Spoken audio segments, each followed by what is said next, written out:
Right now it's pretty sad. It's hard. I'm mostly white family members.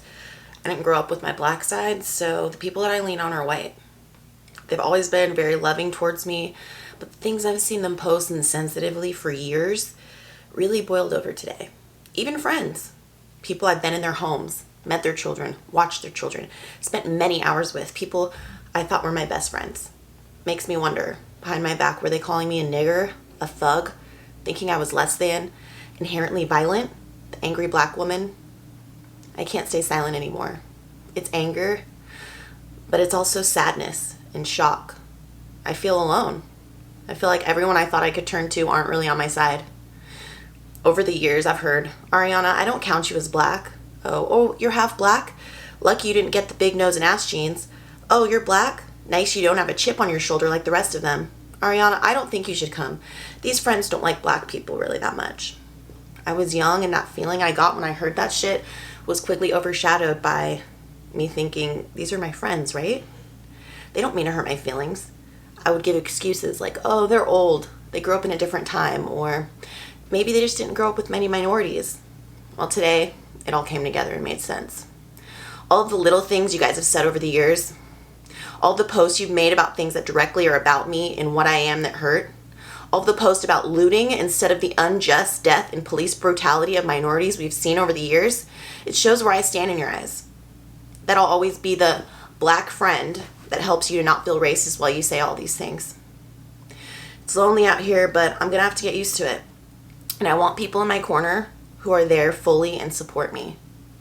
I had a friend who didn't post anything about the George Floyd stuff, but decided to post about the looting stuff. This friend, I thought was my best friend. I've known this person since we were high schoolers, probably half my life.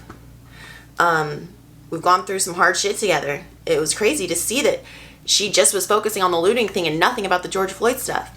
She's been with black men. She's been with minorities. Like, I just didn't think that would come out of her. Her father said that blacks get mad all the time and want to loot and steal, and they're animals. And she didn't delete that post. She didn't say anything like she was embarrassed. Her boyfriend, husband, I'm not sure, came up into the post and was talking about why these people are doing this all for one person. And it's not one person.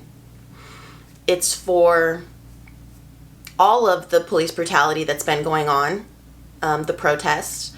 I'm not condoning the looting, but I know for a fact some of you guys have stolen and would steal if you feel like you could get away with it.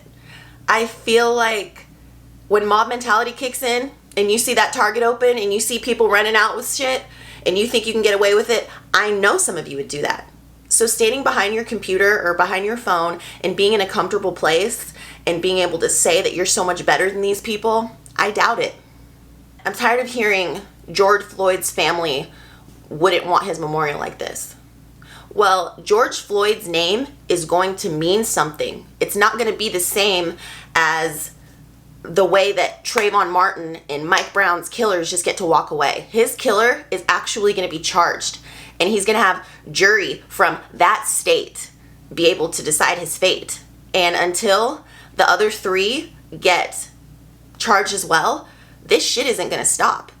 And people that are sitting at home just thinking this is crazy, it can't be anyone who has any sort of color to them, because we all know we could be in that same position with our head on the ground, with their knee in our neck, and not being able to breathe. So we take this shit seriously. I've also had people talking about how, well, maybe you shouldn't have stood there and just videotaped and let the guy kill him. As a white, that was obviously a white person who said that, because maybe they have the courage to go and attack a police officer who's killing someone on suspicion of fraud. But as a person of color, we know that they like to say we were either resisting arrest, attacking an officer, things like that, so that they can kill us. So most people of color don't feel comfortable to attack a cop. I'm sorry, and that is a weak argument.